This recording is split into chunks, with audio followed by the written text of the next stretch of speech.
So, some keywords you need to be aware of for two reasons. I want to go through them. You can find them online, but I really want to pause and go through them because first, you may be asked questions about them, may be asked questions that include them. So you don't really want to seem a little bit clueless. You may be asked about your opinion or experience with them. Even if you don't have experience, I will include some clues and point of view statements that you can express for each. So I use these icons to point out the importance of each keyword. The fire one is like a must know, the green light one is a good to know, and the extra one is just like, oh, you'll just be impressing people if you know about it, and you'll likely not be asked about it during interviews. So the first one is synchronous learning, which refers to a learning event in which a group of participants are actually engaged in learning at the same time. So it could be online or in person, it could be interactive, like between peers or with instructors and facilitators. And usually synchronous learning means that you get real-time feedback on your work or as a learner. Asynchronous, as you may have guessed it, is actually a bit of different and the opposite. It actually refers to a learning event in which participants are not engaged in the learning process at the same time. So it could be virtual, it could be the interaction is asynchronous, so not real time, and it's usually asynchronous feedback. So let's say the learners put their assignments or they put their work and they send it out to the instructor, and then usually they get the feedback later on. You may have heard of this one, the ADDIE model, which stands for Analyze, Design, Develop, Implement, and Evaluate. So this is the instructional design process. It's very important to know that the ADDIE model is actually an outdated one because it implies that the learning design process is linear.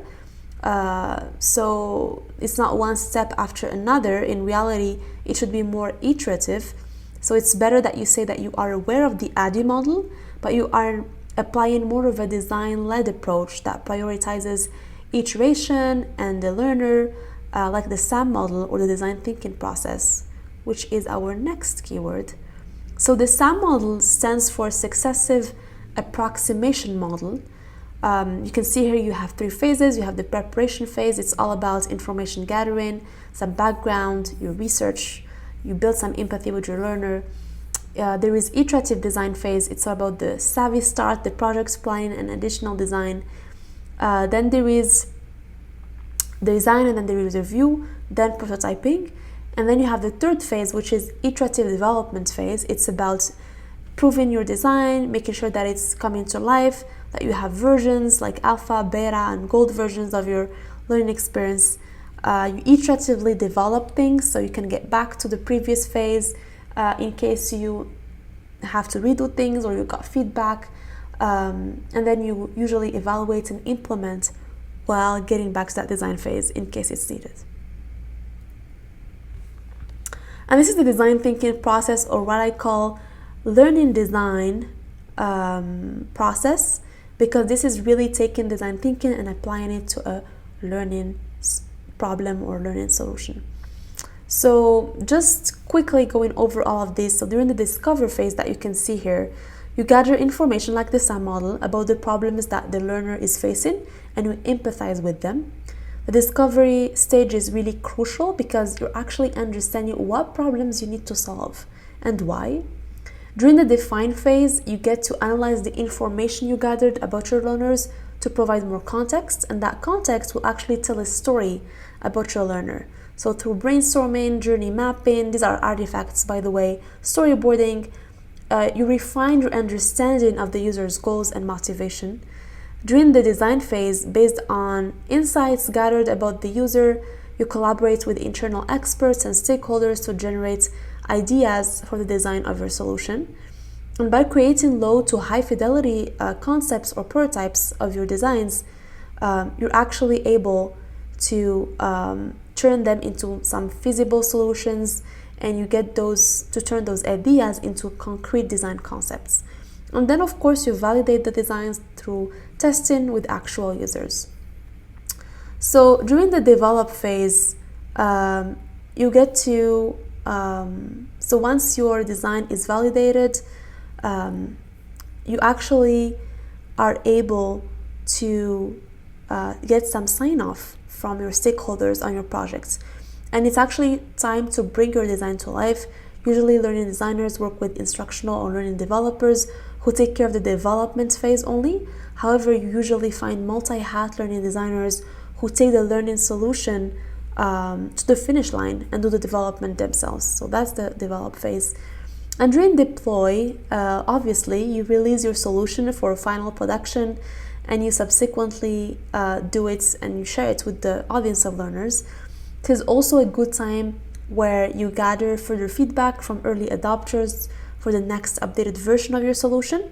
And this phase actually involves providing a summary of user testing results and insights, ensuring that they are taken into account for the next V2 version of your learning solution or asset.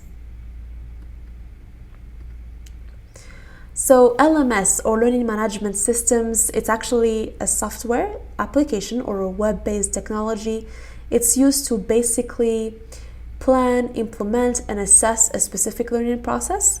So it's a place to host e-learning content, courses, documents, resources. It's also a system to assign learners and group learning communities. It's actually a tracking system. It helps to track attendance, the learning and engagement with the system, and also offline learning time if synchronous. You have also a way to manage things or people. It really allows you to manage large-scale learning stakeholders, like you have 5 instructors, 300 learners, 14 assistants. So it also allows you to have a reward system, allowing you to generate certifications and learning credentials. So authoring tools, it's any tool that allows you to create content, export it, and share it with your learner audience. So types of authoring tools are presentation, video, e-learning, graphic design authoring tools. And all of these, I'm not going into the details, but know that this is the term we use for the tools LXDs, IDs use. Scorm, you see it has the green thing because it's extra kind of good to know knowledge. It's shareable content object reference model. That's what the scorm thing refers to. It's actually a set of technical standards for e-learning software products. So scorm tells programmers how to write their code so it can be played well with other e-learning software. So scorm governs how online learning content and learning management systems communicate with each other. So it does not speak to the instructional design or any other pedagogical concern. It's purely a technical standard, and e-learning authoring tools like Rise, for example, you can see here, or Storyline 360, they allow you to export your project in a scorm compliant format so it can fit the LMS and other hosting tools that you have. And it's key because it still helps you not only host your content but also track things, track the interaction of your learners. The Experience API or XAPI is actually a new specification for learning technology. It has the blue thing because it's super extra and it's new. You don't really have to use it, or myself, I have never used it, but I know I've worked with people in my company who use it. So it makes it possible to collect data about the wide range of experiences a person can go through online or offline. So usually it uses statements, noun, verb, or objects, and it kind of brings in content to a learning record store, and you can basically build dashboards out of it. And usually it's pretty basic data that you track, like button clicks, answers to questions, pages visited, scrolls, inputs, downloads, progress, etc. All right, gamification of learning. So it's super simple. You know games, we've all played games in our lives. So you take an element from games. You're not creating a learning game, you're actually just taking an element from the world of games and you're implementing it in a non-game context, which is our context, which is a learning solution. So it's a set of activities and processes to solve problems, and you just use the characteristics of game elements like badges, scores, prizes, credentials, even things that pop up on the screen once somebody completes something. competition, negotiation, time pressure. It's also you can bring in an addictive side of things. So you can implement these game elements in a context that's not really a game, and it just creates something that's really compelling and engaging. And maybe your opinion on this could be, if you're asked in a job interview, learners learn best when they are also having fun. So you have engagement and learning acquisition, you have point scoring, you have peer competition, progress scores, rewards, badges, teamwork, a lot of things that can bring in that game element. And then we have learning games, which is different. It's actually your plan from the beginning is to design a game that has as an outcome a learning. But you're not taking just an element and bringing it, it's actually your whole deliverable. So it's actually a very advanced level of applying gamification to learning. So it's not really a prerequisite for you to become a learning designer. So it's enough for you to be able to implement some gamification aspects here and there. Let's say you created a badge in your learning tutorial or some sort of point system or something. That means you already created a gamified learning experience or assets.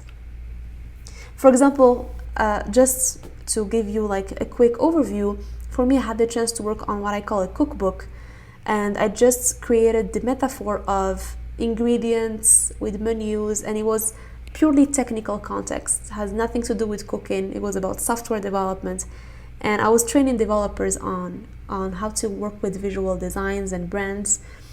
And I just created the cookbook with ingredients and instructions, and that's kind of a gamified thing because I took a context that out of context and I put it in my context that was super technical. So that's another way of doing not learning games, but doing gamification of learning. Agile for learning design. So as you may have heard, or just from its term Agile is actually an iterative approach to project management and software development. It helps teams deliver value to their customers faster and with fewer headaches. So it applies to instructional or learning design too. You can express in your opinion on this that you approach projects in an agile fashion. It just means that you adapt to changing project requirements, project circumstances, and feedback, and you're able to adjust rapidly, and it shows that you are flexible and not rigid. So you can express that during the interview. Bloom's taxonomy. So you might also have heard of this. It's just a hierarchical model used to kind of classify educational learning objectives into levels of complexity and specificity. So it's also levels of learning. So even considered levels of instruction. So the level 0 is remembering. That's the lowest thinking type of thing. Just remembering something doesn't really mean that you're actually making it actionable in real life and changing your life in a certain way. Level 1 is understanding, still lower order thinking skill. Then level 2 that's when things become interesting. It's like we start applying your knowledge and solving your problems in real life. You have level 4, which is evaluating. Level 5 is actually creating. You create something that's new, so that was not actually there before, and you apply complex sets of knowledge to do it. So level 0 through 2, it's lower level thinking skills, and level 3 to 5 is higher order thinking skills because it has creation, innovation, and deep thinking. So for you, from an opinion standpoint, if you're asked about Bloom's taxonomy, so know these levels, but also it's always good to strive to achieve higher levels of learning. So it means starting from applying to the top. It's good to make sure that people have understanding and remembering, but you're actually aiming to apply and what's upwards. And of course, just quick reminder, people learn by doing and applying their learning to different situations, and that's why they are learning and hearing from you or consuming your content or learning experience. The Kirkpatrick Model is actually an internationally recognized tool for evaluation and analyzing the results of an educational training or learning program. It's actually like 4 levels of evaluation. Either you see what people enjoyed about, it's like super impression type of reaction, and usually you can hear people during a Zoom call or a workshop or conference. So how did this go? That's super superficial. So it's level 1, you just get thumbs up or thumbs down. Then you have this like, did learning transfer actually occur? So maybe you do some exercises, or you do a test or a quiz, and you see if people got it or not.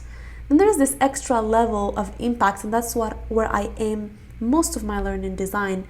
It's making sure that actually this learning experience changed the behavior of my audience in some way. Because when you change your behavior, you're actually changing the outcomes that you were having before, and you're targeting the new outcomes that the training was targeting. Not necessarily training, but learning experience or assets. So when you change people's behavior, how do you measure that? That's the hardest part, because you have to go maybe observe them. You can have focus groups or interviews. It's not something that you can quantify, because behavioral change is something that should be observed, and it's super qualitative and subjective.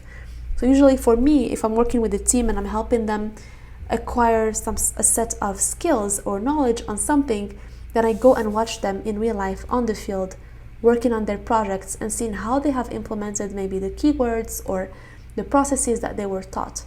If they did not use any of the enablement assets or the checklists, or did not really apply any of that, they stayed in the same way of operating, that's feedback for me that it was not really impactful. Then you have results. Was there really impact? Was there really influence on how people think, work, or achieve their particular task?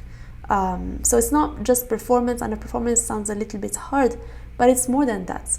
It's impact on the whole organization. It's also impact on metrics. It's how fast your people work, or how a project is distributed, what is the quality of the outputs. It's a lot of things, and usually results sometimes are easier to maybe measure. Maybe it's in numbers, in metrics, and when I mentioned here reaction and learning, you can just get them from an LMS. The LMS tells you how many people got the right answer to the quiz question. And for reaction, you can just do a quick survey and see what people have. Like, is it 5 stars, 4 stars?